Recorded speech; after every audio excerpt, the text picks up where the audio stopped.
Literally the last day of the semester, I forget my face masks. Yeah. Or one of my mini. I have like 4 or 5 of the ones I normally wear that I swap out. Yeah. Last time walking into my office, realized, oh shoot, I have my face mask. But whatever. All right, over everybody to, as just saying, right, the last kind of lecture, last day of class. Or I think it's the last day of class for the semester, right? There's no classes Tuesday, or Thursday, right? I know there's not any Friday. I'm pretty sure Thursday there isn't any as well, right? Friday is the first exam day. Yeah. I had it reading day. I had nothing happening. No, Thursday's reading day. I have a final on Friday. Friday is reading day. I put it in the calendar. Then why the hell do I have a final on Friday? I still have I don't know. online classes. They're still doing lectures the next 2 days. So. Oh, really? I don't know. I was in a meeting this morning that had the chair of the department, Bill, and I meant to ask about it, but then I completely forgot, to be honest. So honestly, I don't know. I will stop by and ask that to make sure it's not a mistake, I guess, real quick after class. But yeah, I mean, like in the email, it was like emailing people like an Excel sheet of final exam schedules and yeah, what I assumed were updated ones, but I'll double check as to why it was changed. I mean, maybe whoever put that Excel sheet together just like misread the time and date of our normal class and then said, oh, it's this day, so it's, and they didn't mean to swap it. I don't know. But yeah, I will double check that just to see if there's any particular reason why it is. And if there's any change to it, then I'll let you know. And if there's not any change, then I will still be letting you guys know at least by Friday to remind you that the final is currently scheduled for Saturday at 11 a.m. So, I mean, it's not as early in the morning, right? And at least you get it done and over with if you kind of like that idea.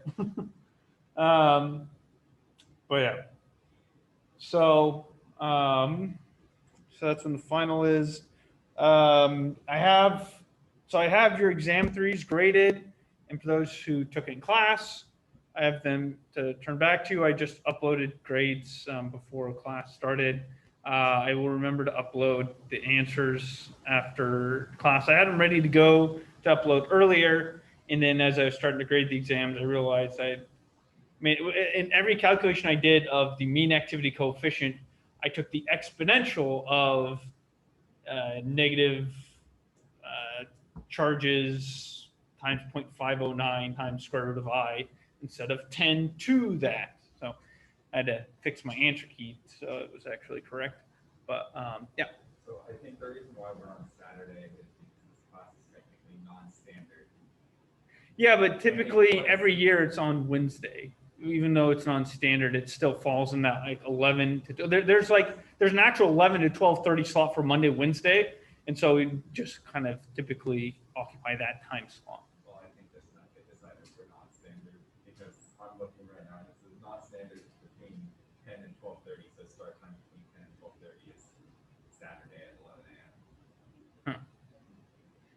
Yeah, I don't know.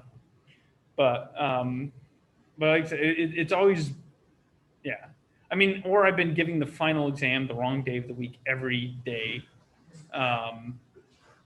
For the past, or every, like, because 33:30 and 33:40 is this non-standard time. And I've done the final basically on Wednesday at 8 a.m. every single time. And it hasn't been an issue because, like, there's no class there's no class that also has the exam same time and date as Wednesday, 8 a.m. So, it's never a conflict with anyone. So I guess I'll double check that. And then maybe that's what it is. This is, I read the final exam schedule different for the entire time I've been here than how maybe it's supposed to be read. And it's always supposed to have been Saturday at 11. I don't know. So yeah, so I'll talk to someone about that, look into that. So kind of see about that. I don't know if they say to me, it's whenever you want to do it. I don't know if they'd actually say that. But is there an opinion from people as to whether or not they like the Saturday versus Wednesday? I'd rather do it Saturday. Yeah, get it over with. Saturdays. I would have back-to-back final on Wednesday, so I So know. Saturday, yeah. I'd rather do it I Saturday. see. Most people, okay. It's like we already made the time slot available for Saturday. Okay. All right. Stick with Saturday. All right. Saturday. Oh, shoot. I forgot I have the chat set up for whenever, with everybody publicly and privately. Every time I do exams, right, I have to set the chat up so people can only privately chat me, so people can't be chatting other people during the exam somehow, or whatever, right? Yeah. So thanks, Derek. I changed it from private chat. Yeah. So all right. Yeah. All right. So I guess we'll stick with Saturday, but I'll still find out. I guess I'm curious if maybe next semester I need to be doing it Saturday as well. And I always need to do it Saturday and just never bothered. No one's complained with me before. No one said anything about it. But yeah. What else? So yeah, exam 3 is graded. And people can have that. And again, I'll upload the solutions after class today. I forgot to do that. I mean, I had to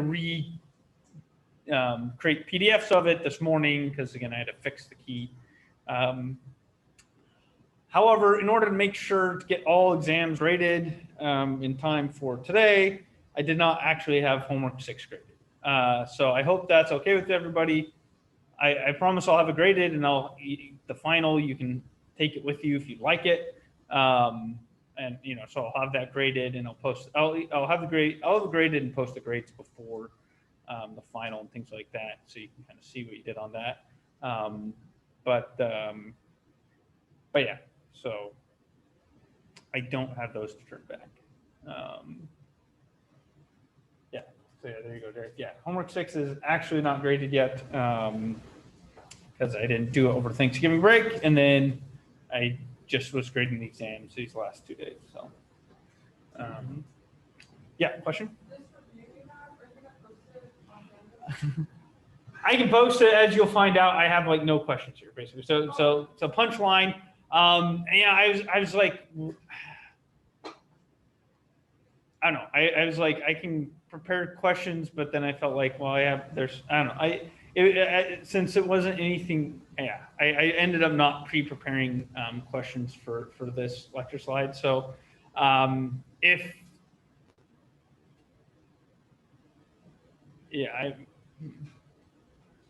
like I was going to say, I could potentially do something, but then I'm also not wanting to commit a lot of time to making and writing answers to like 20 different questions. Like, yeah, I'll see what I can do if people are interested in trying to have like questions like previous exams. But yeah, so I'll post this, but right now it's not really worthwhile for you, as you'll see in a second. So For the final exam, would you say the best way to study is just knowing all the equations? Like just look at all the equations that you would need to know, just to know when to use ideal and not ideal? I mean, so the best way to study for the final. So you do need to kind of remember, a number of equations from throughout the semester for sure. So there's a lot of that to remember. But the thing is right, knowing the equations and knowing when to use them is very different, right? And so for me, I would say I personally studying for an exam, for an exam like this, I would try to go over questions and see if I kind of know how to answer the questions, how to do the questions. And if I need to look up some equations that maybe wouldn't be given, then be like, okay, I need to remember this equation or things like that, and like, so try to, if you feel like you've forgotten some things from earlier in the semester, to review some of kind of the equations and things like that. But yeah, for me personally, I'd say it's better to go over questions, right, and kind of identify how to approach and solve the questions and things like that, right? Because I feel like the biggest struggle, and I could be wrong about this, but I feel like the biggest struggle people have when taking the exams is just reading the question and thinking, okay, what am I supposed to do here? Right? Not like, oh shoot, I forgot the equation for this question. And maybe I'm wrong, but I think a lot of times it's more uncertain as to like what to do with the information given. And so just having more practice, like going over questions and seeing, okay, given this information, this is how I should be approaching solving the problem, right? This is the type of problem that it's getting at, right? That's kind of the thing I think to focus more on when studying. But there's a question in the back. Is there still a question? Or the final exam questions, we can let it exam 1, 2, 3 questions. Yeah, so the final exam questions, will they be similar to the other 3 exams? Yes, they will. There will be about 5 to 6 questions. The time limit of it is going to be 2 hours. I don't know how much I'll have it timed to 2 hours, like I have kind of previous exams for 75 minutes. But you'll be given 2 hours. I think more likely,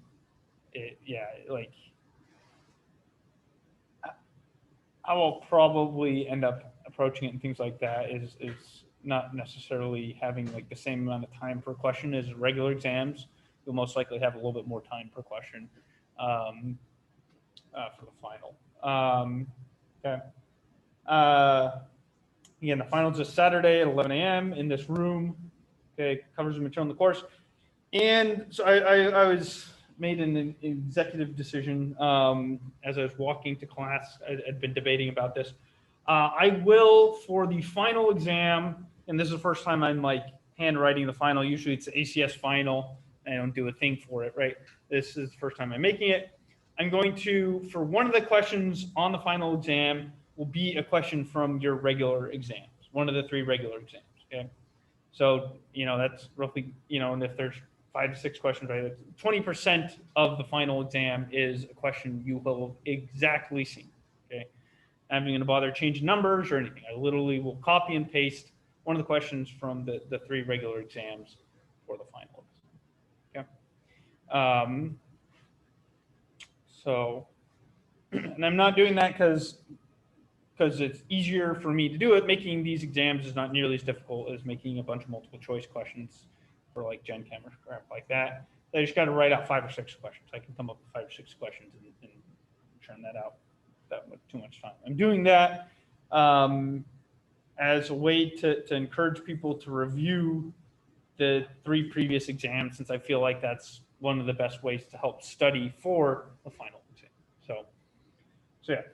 Now, please don't try to like memorize verbatim the exact every line of the solutions or something like that for every single question, because then you'll do that one question great, and then you'll probably do bad on all the other ones, right? If you're not trying to just go through and understand how to solve the question, right?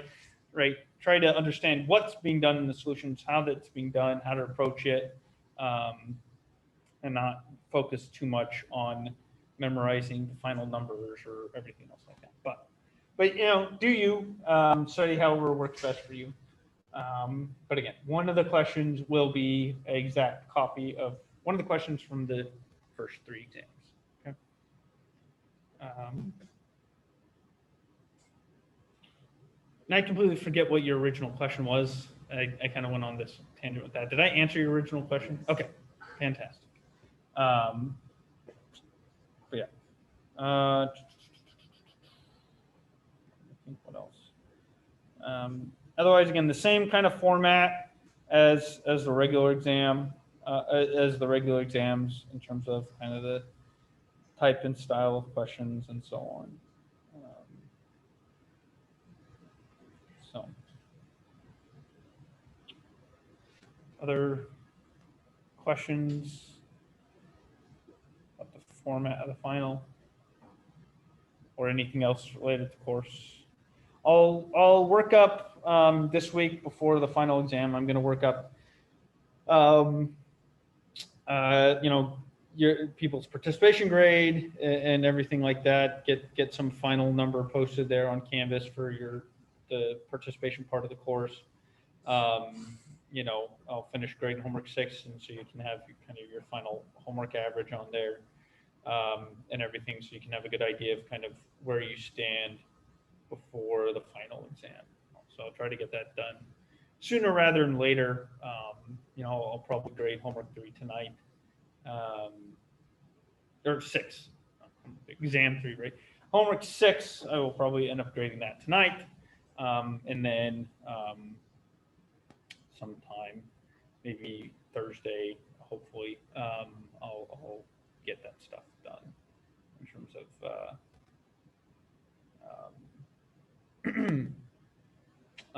posting stuff on Canvas. So again, the exam grades are already up there, and you've seen most of your homework grades. So most of your grades are there, right? I just haven't really worked up the kind of participation part of the grade, which is 10% of the grade, I think.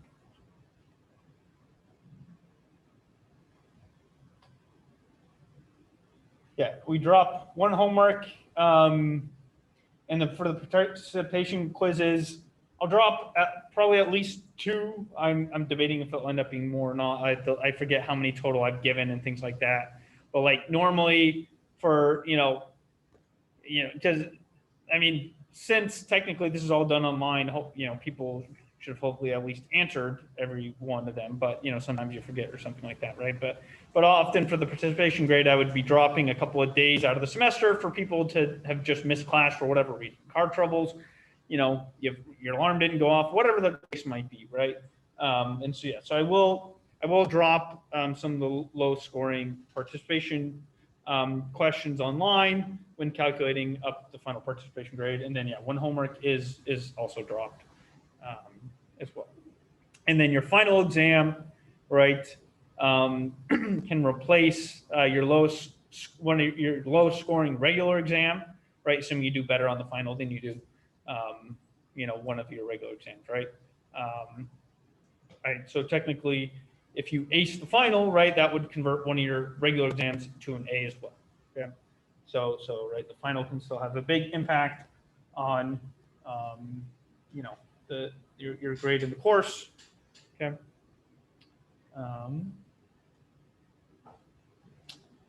Yeah. And if you're like trying to calculate grades yourself and things like that, just keep in mind that the exam scores that are posted on Canvas, right, have the good faith points already added to them. So if you add like those on top of what's there, you're going to mislead yourself in terms of what your grade's at, right? The exam scores already have good faith points added to them. Nothing else does, but the exam scores do. Okay. I don't think there's anything else. Any other questions people have? Again, just kind of about the course itself, about the exam, anything?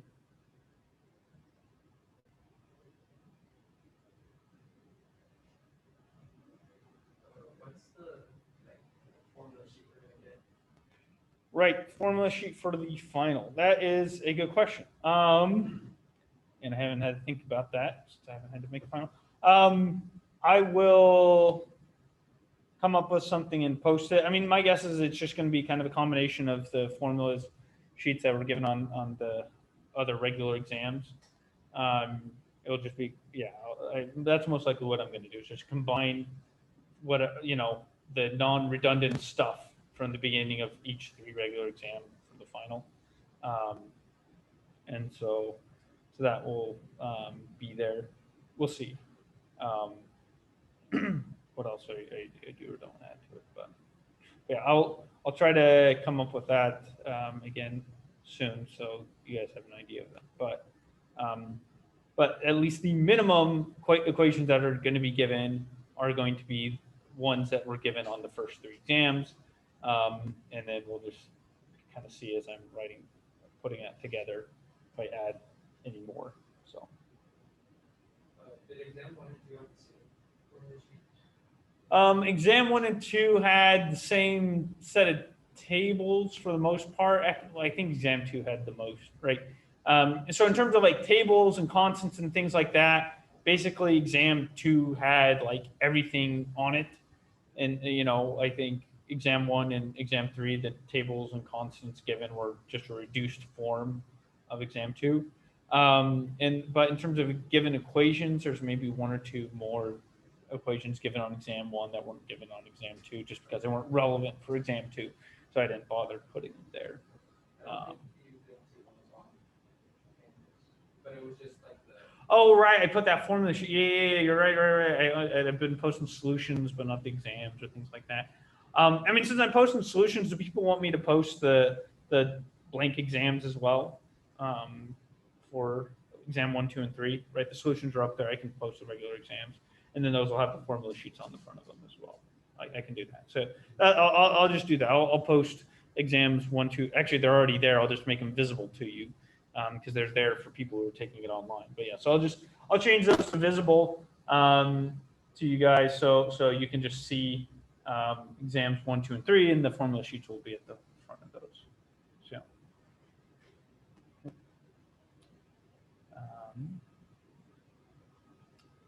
Other questions people have? Any questions from those on Zoom here?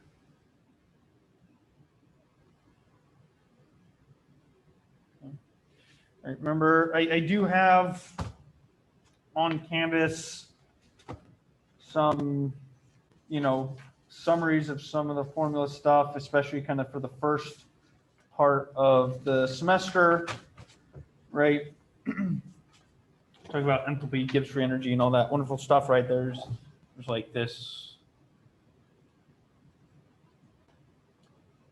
kind of table here. Oh, upside down the entire time, right? This little table here, right? That kind of summarizes for ideal gases, right? Assuming no chemical reactions or phase changes, right? So just expansion compressions of ideal gases, right? The different formulas for calculating these different thermodynamic quantities, right? I guess technically I could have added like delta G here, right? Delta G constant temperature is delta H minus T delta S. Well, we have a delta G at constant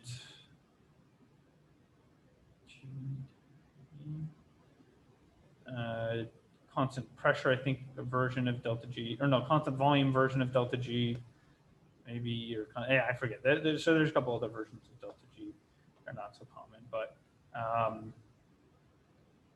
yeah. But I also have on Canvas, right? There is the pull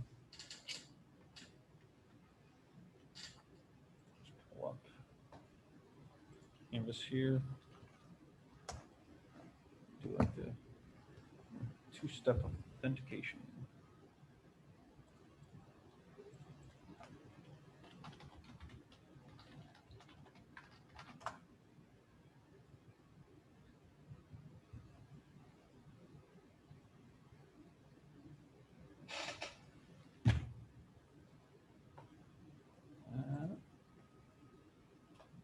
Right, there's also things like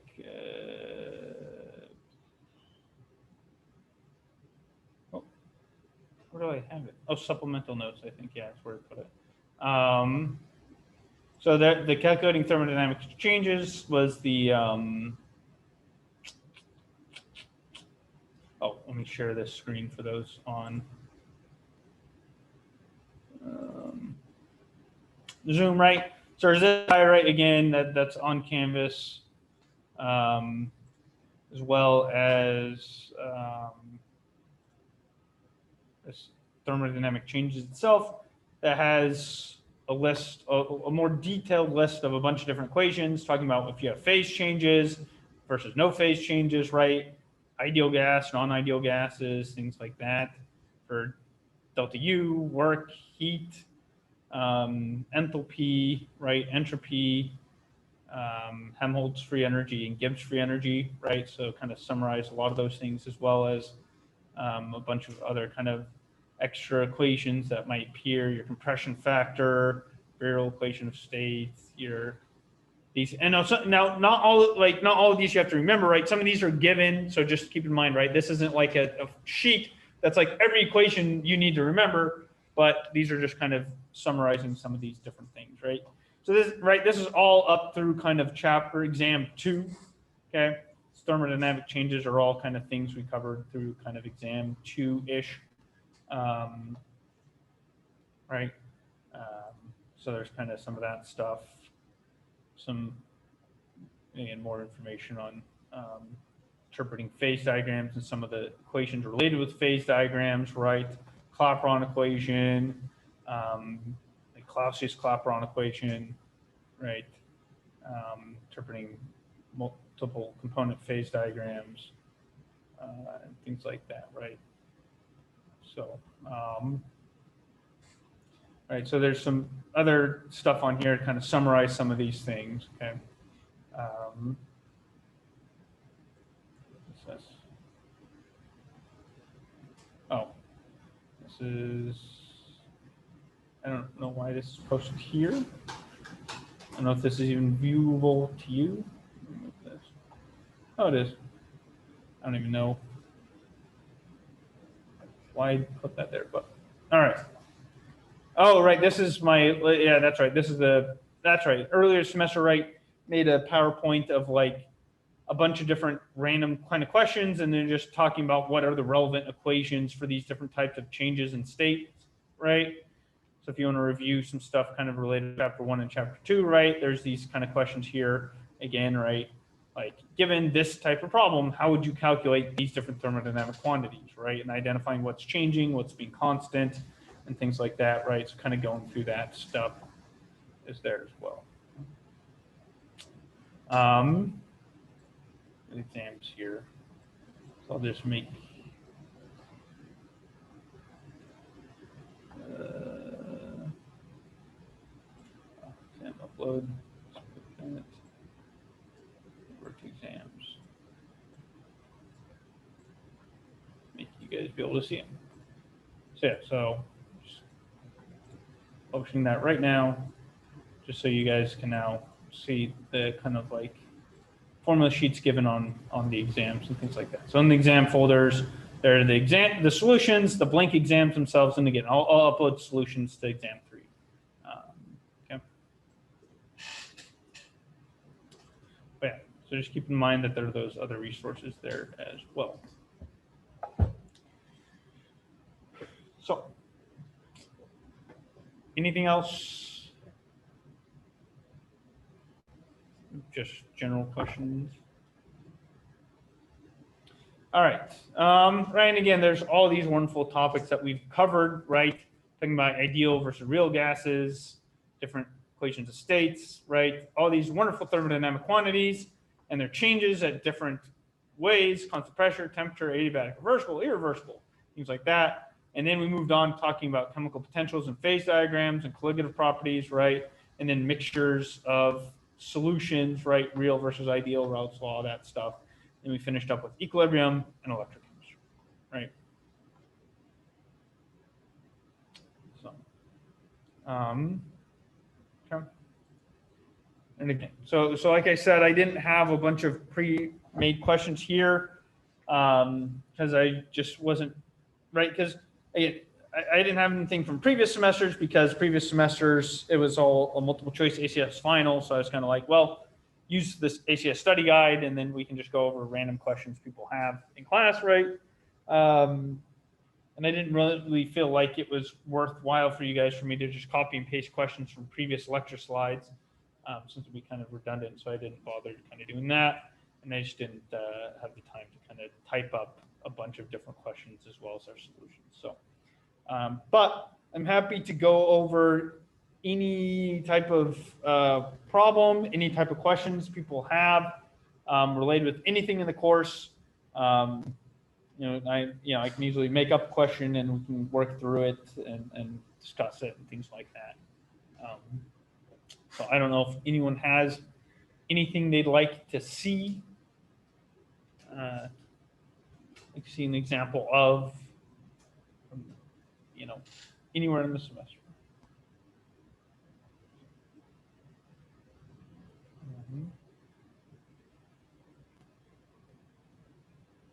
Be even any of the exam questions, if you have questions about those, more questions, or again, just any type of topics or anything.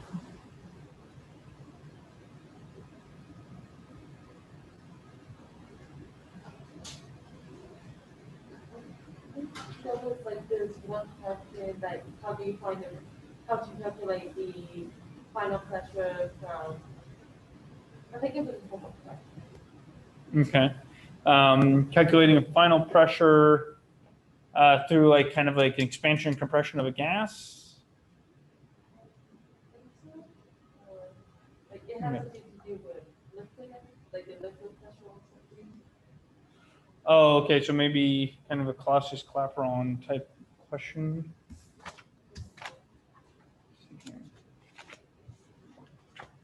I'll also pull up the homework here.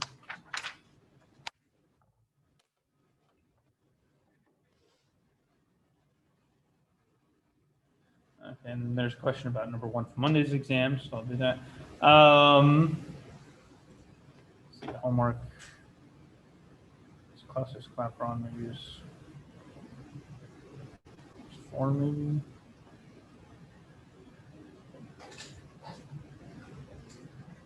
Yeah.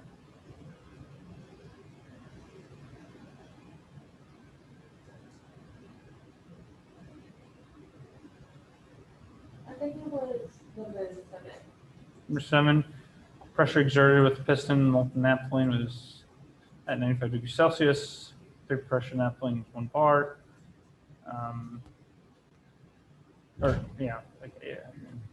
Under 1 bar of external pressure, 2 kilopascals. Vapor pressure, what is the vapor pressure when the pressure on the liquid is 15 megapascals, right?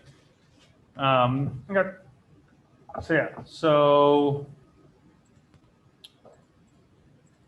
for that, right, so if we have kind of a question saying, right, just say, I have liquid water with P star H2O is, say,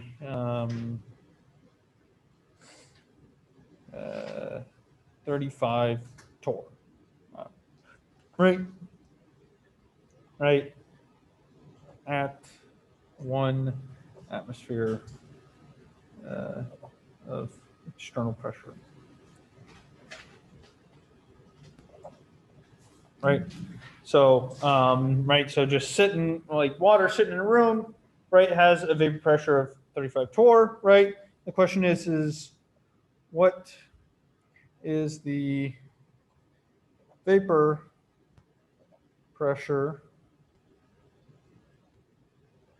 when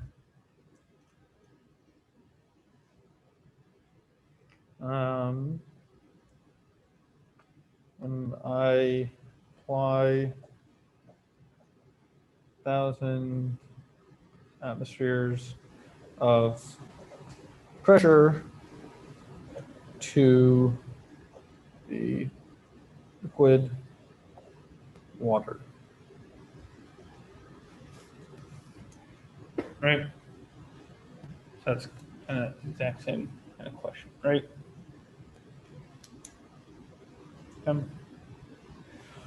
Right, and so if I see a question like this, right? One of the first things I look and I say, okay, I'm applying pressure to some liquid and I'm looking at its vapor pressure and such, right? So this isn't some expansion or compression of gas. While there's a change in external pressure, if you will, right? It's not related with expanding compressing gases, so I don't need to worry about kind of those things, right?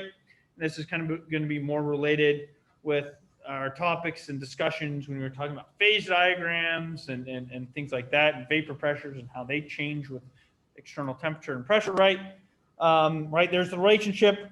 There's, for example, well, not using this question, right, there's like the Clausius-Clapeyron equation, which is the natural log of P final over P initial, right, is related with minus delta H vape over R, as 1 over T final minus 1 over T initial, right? Okay. This is that Clausius-Clapeyron equation, right? This is how vapor pressure changes with temperature here, right? But this is, you know, changing the temperature of your liquid, how that changes its vapor pressure, right? For a liquid, right? Which is not quite what we're getting at here. Right here, we're changing the external pressure on that liquid and not its vapor pressure, okay? Right? So how do we get to this? If I want to kind of, I mean, so I kind of have a rough idea of what the final equation is, really, with P final is P initial, exponential minus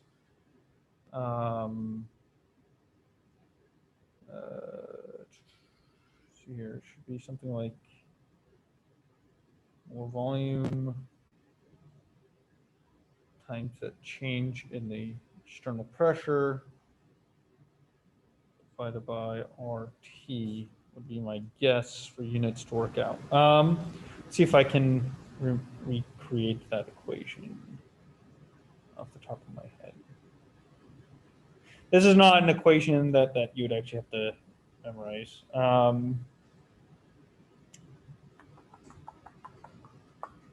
See, it comes from the fact that change in pressure over change in temperature, the slope of your phase boundary, right, is related with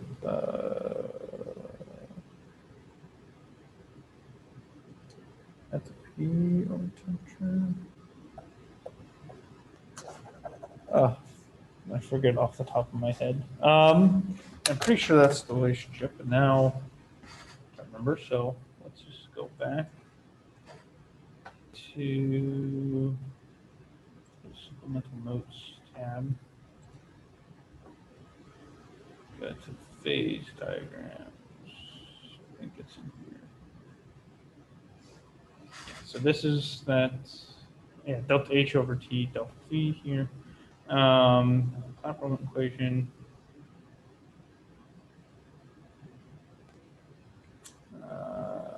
Oh shoot, no, I don't have it here. Yeah, so this, okay, so I'd have to go back to the lectures to find it. So yeah, I'm going to just kind of assume these are mixtures. Look at the properties, it's too far.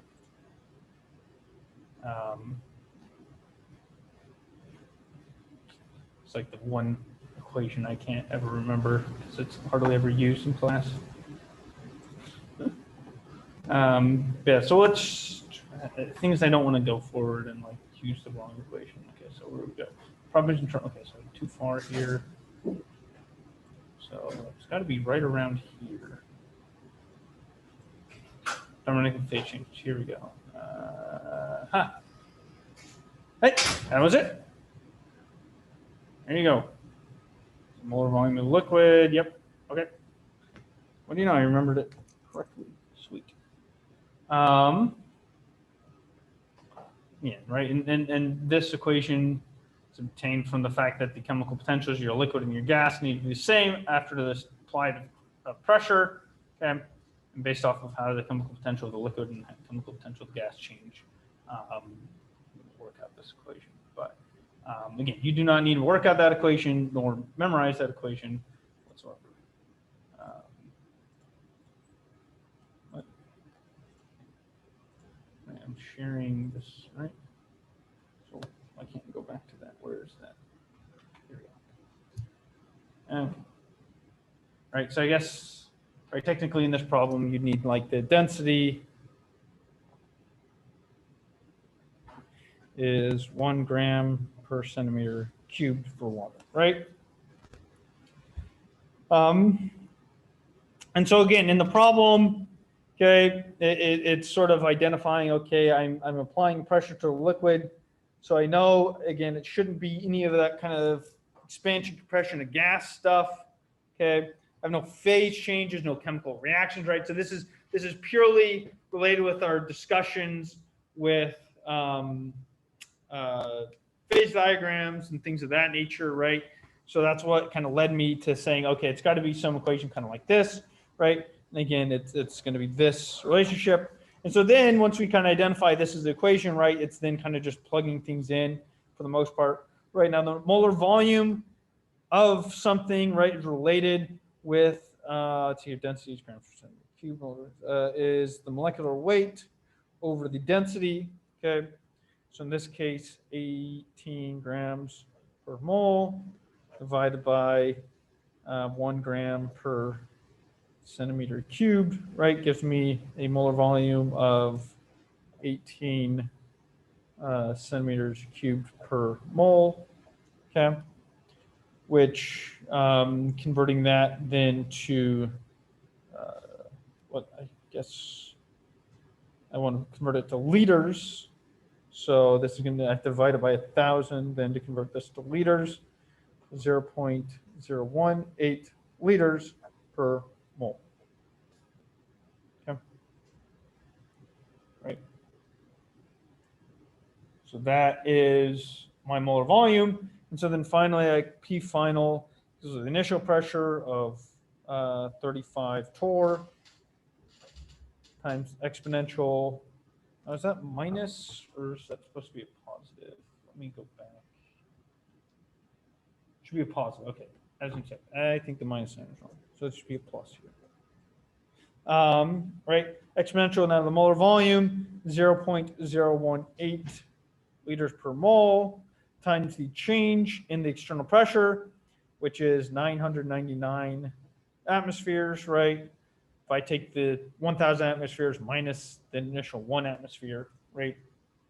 And then this is divided by, I'm going to use the 0.08206 liters atmosphere per Kelvin mole version of my ideal gas constant. And then I guess I didn't say a temperature in the problem, right? So you need to be given a temperature at 298 Kelvin, right? And then I'd put my 298 Kelvin here, right? And plug all of that in.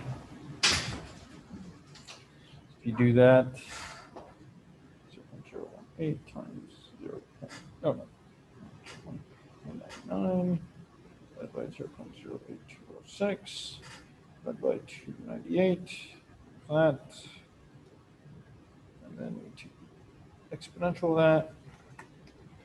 And so you get, nice, times that by 35, right? So you get the final pressure should be 73 torr, basically. Okay. So plugging in for all that would give you 73 torr. Okay.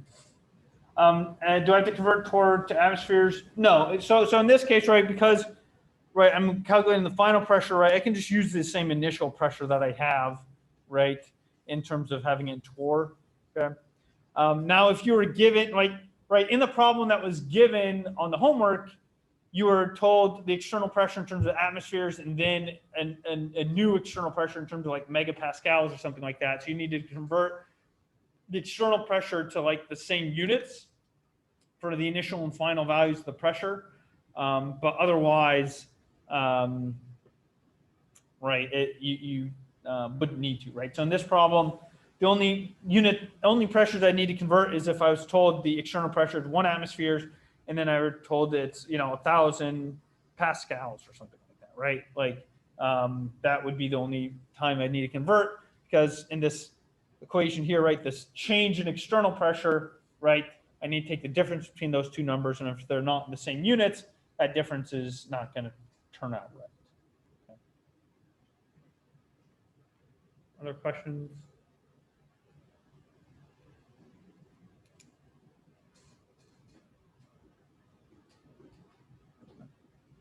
Is that kind of, what are you thinking about? Okay.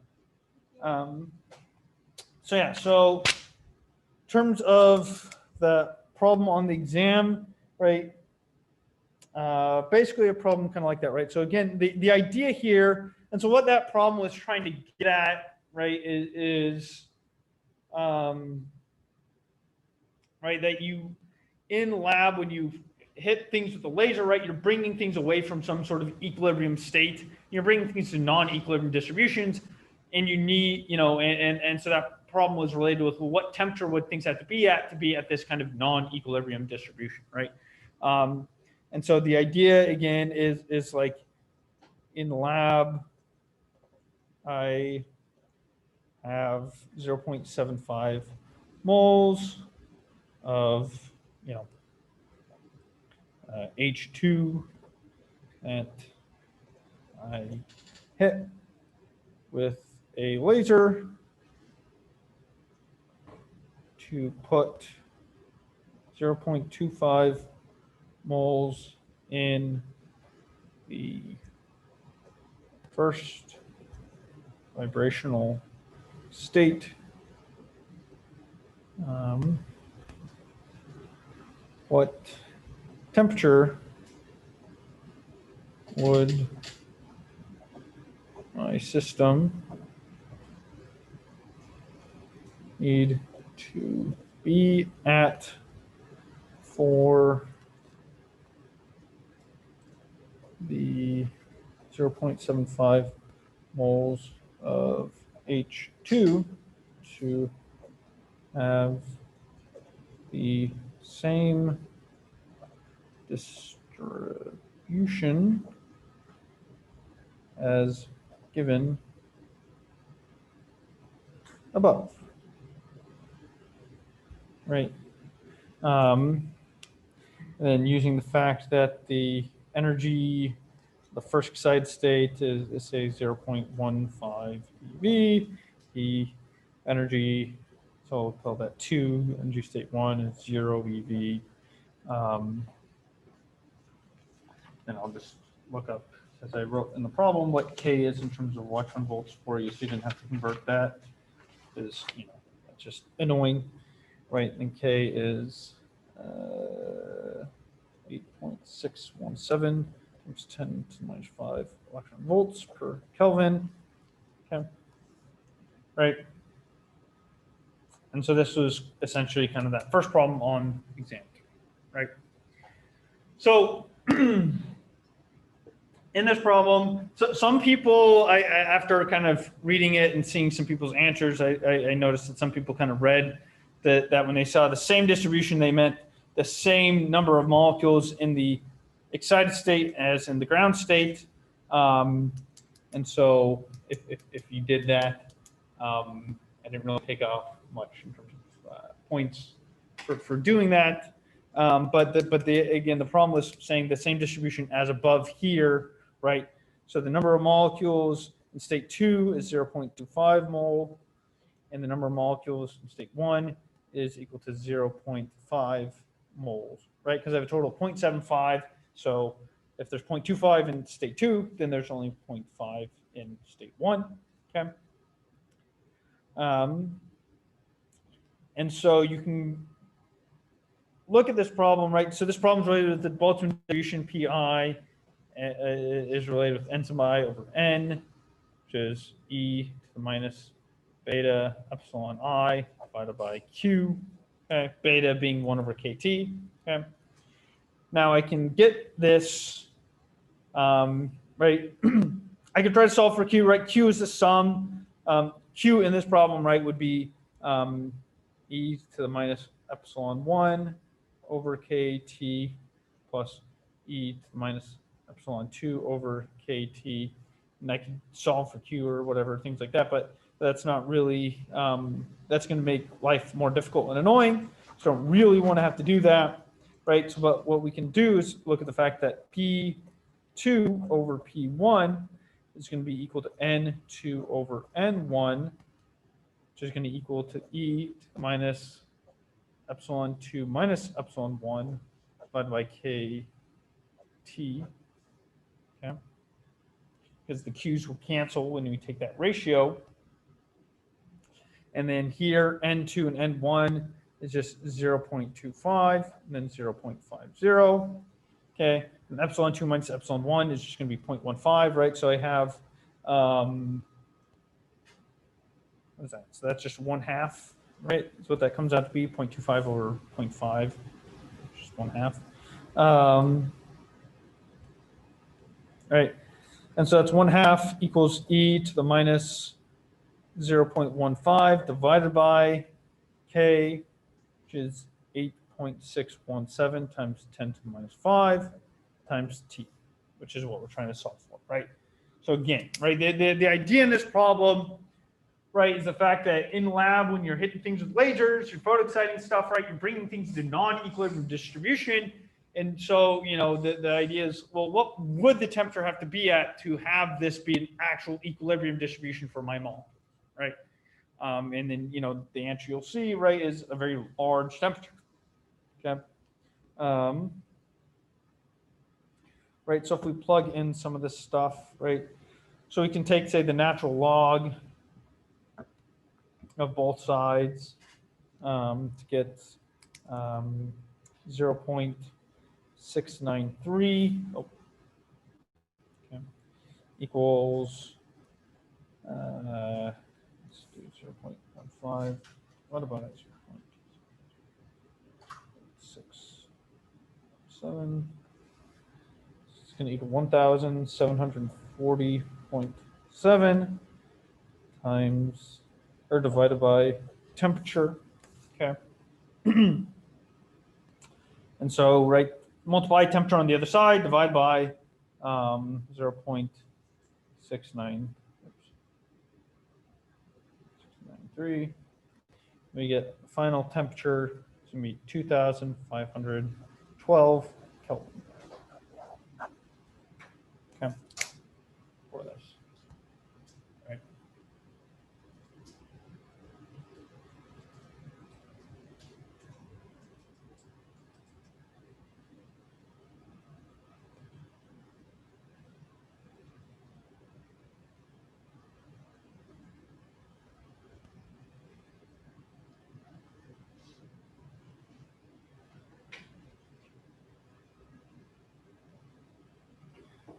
Questions about this? Again, so there were some people that had this ratio is equal to 1 in the exam, which would give you a temperature basically infinity, because the natural log of 1 is 0, and so yeah, so right, which is what you should get if that's what you were to have, right? If you had an equal distribution between all states, that only occurs at infinitely large temperatures. So. And so, you know, those people who did that did, when they calculated an infinitely large temperature, they did do it right? Just they end up kind of using the wrong ratio of what was trying to be asked for in the problem. But,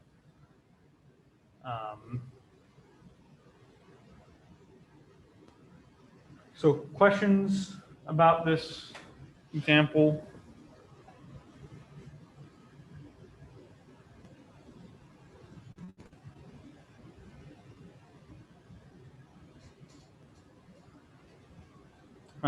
The other thing I want to kind of note in here, I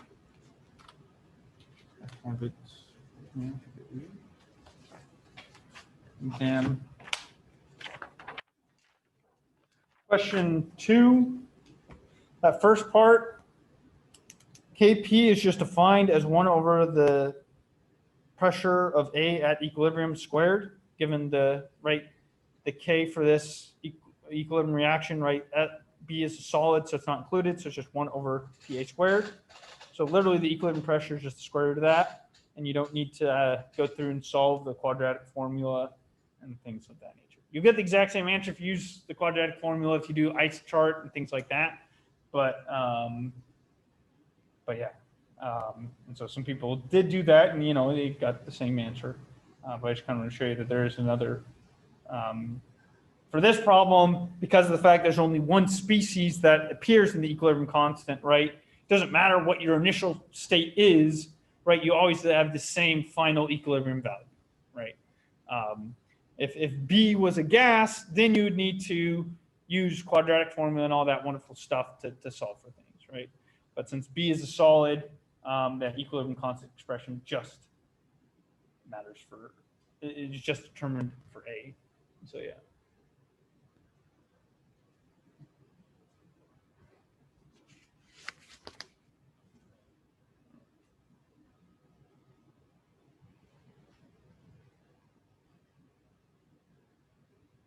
Other questions?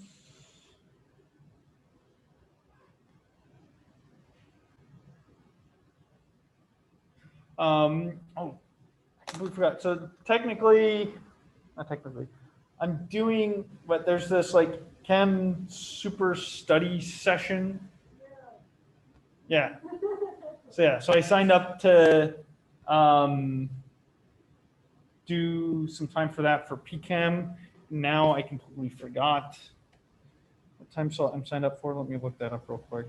I'll make an announcement on it's this Friday.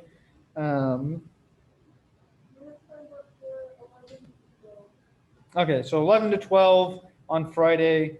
I'll post the announcement flyer on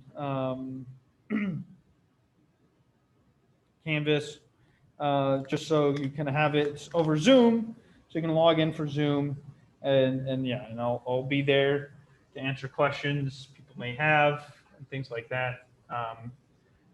But I'm also available outside of that as well to answer questions if you ever have questions for me as you're preparing for the final.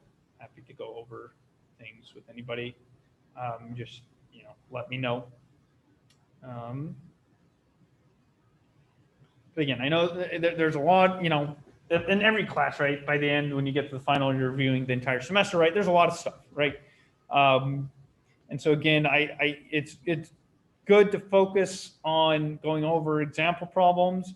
And if you don't want to go over and work through how to get the final number for every single problem, because it'll take a long time, the most important thing is just going through and trying to feel comfortable with identifying what to start with in every problem, right? So when you given an example, given a problem, how do I start this problem? How do I approach this problem, right? That's kind of the place I would try to focus on at least, okay?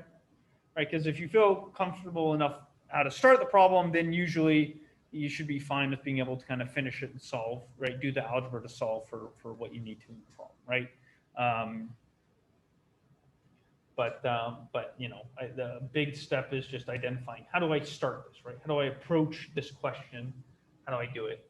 And so I would very much recommend, looking at that, focusing on that, again, reviewing exams, homeworks, going over example questions and lecture slides, that we've done throughout the semester, right? There's a lot of material there, and all of that material covers any type of possible thing, would be on the exam, right?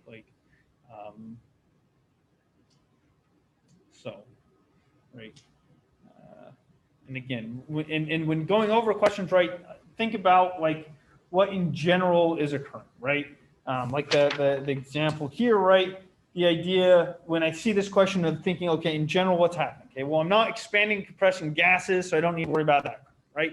I am applying a pressure, but it's a liquid, but it's changing its vapor pressure, right? So it's a relationship between the liquid and the vapor, right? So it's got to be something related with, our phase diagrams or equilibria, right? Phase equilibria and things like that, right? To identify, okay, that's the type of thing I need. Well, I know this equation but that's not quite what it is, right? This equation, I know is related with temperature and pressure. We're not changing temperature here. So it's not this equation. So it's got to be something else, right? Then, all right, it's this one. Okay. Right?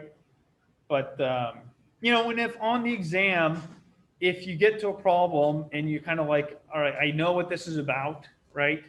But I just don't remember what equation to use, just make one up. You know what I mean? Like what I started kind of doing here. I was like, well, I think I remember it's like, you know, pressure, maybe there's some exponential or something, right? Kind of make it up. Maybe I left the minus sign in on the actual exam because I couldn't remember, right? Again, this equation you don't have to memorize, but let's say there's one that you're expected to remember, right?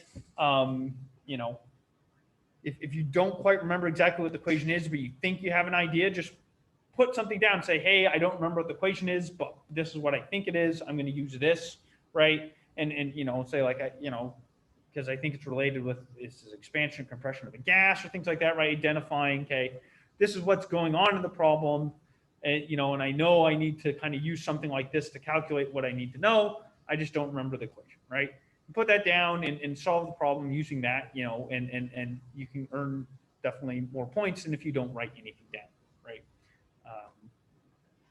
You know, so just keep that in mind, right? And again, just trying to identify when you see a problem, what's it related to, right? Again, there's kind of chunks in this semester, right? There's expansion compressions of gases, which is a large chunk, right? Also, and chemical reactions and things like that, right? And calculating enthalpy and heat and work and entropy and stuff for those things, right? That's a large chunk of it. Then there's phase diagrams, right? Talking about phase equilibrium, vapor pressures, and such, right? And then mixtures of liquids and their changes in vapor pressures, right? And ligative properties and that type of things. And then thermodynamics and then equilibrium and kinetics, right? Equilibrium and electrochemistry, right? That kind of end, right? So there's kind of these chunks that are kind of broken up to, right? Where there's certain equations that apply kind of more to one than to others, right? So.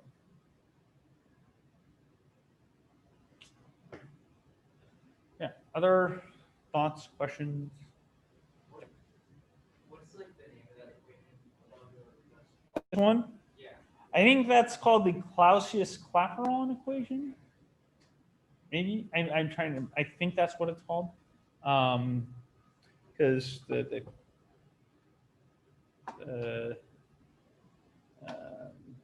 back here.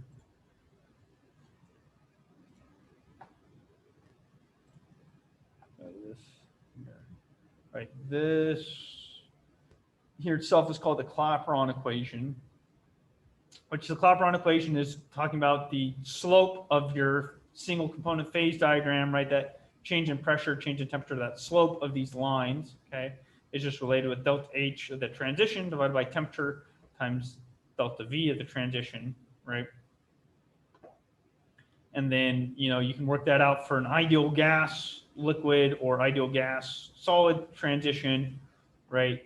Phase transition, you get this equation, which I'm pretty sure is called the Clausius-Clapeyron equation. And again, this is just the Clapeyron equation. Okay. And then the version for solid liquid transition has no name. I don't think it's named after somebody, but this is, you know, again, starting at this point up here, for solid liquid transitions, you get this equation. For solid gas, liquid gas, you get this equation, right? Which then again, right, for you know, this equilibrium between your liquid and your gas gives you what the vapor pressure is for that gas or for that liquid, right? The pressure of the gas that brings you in equilibrium with the liquid, right, is the vapor pressure of that liquid, right? So those pressures in there are essentially the vapor pressures of your liquid.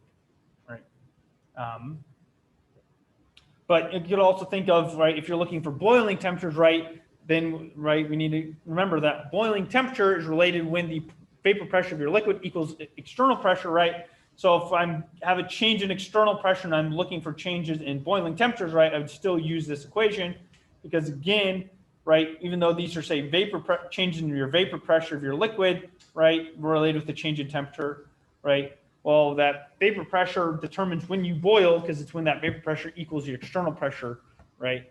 And so that's why this equation as well can be used for describing, shoot, people on Zoom are not seeing this at all, and I'm like spending a lot more time on it. Sorry, right? I'm talking about this slide here, right? This is the Clapeyron equation, right? And then this equation here's the Clausius Clapeyron equation, right?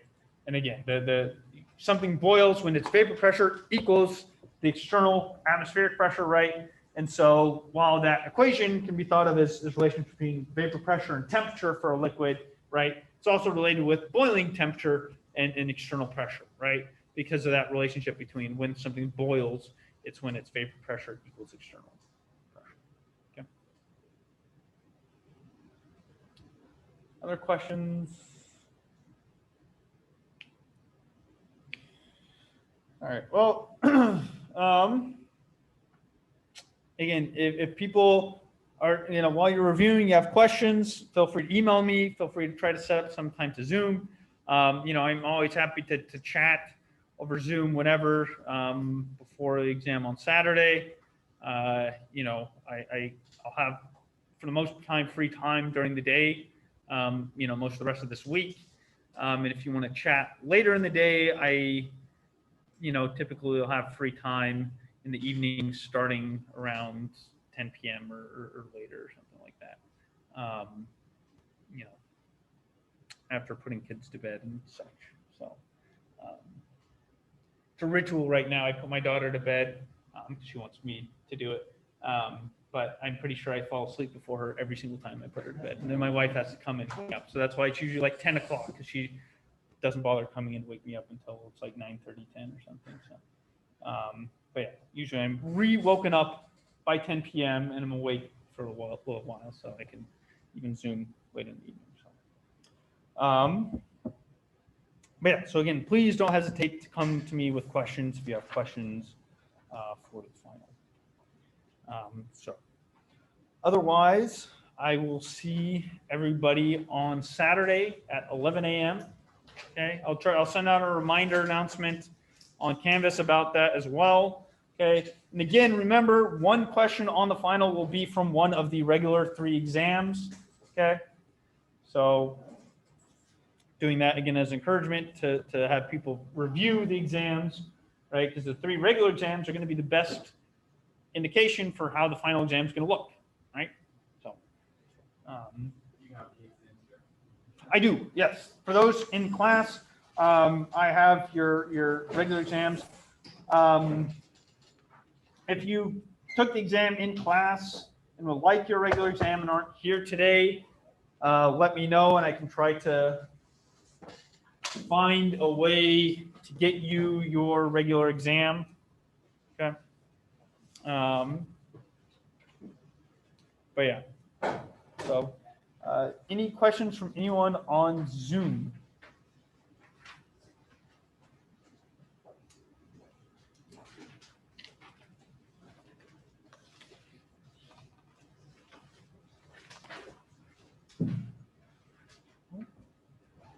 All right, so if there are no further questions, then I will see you guys on Saturday.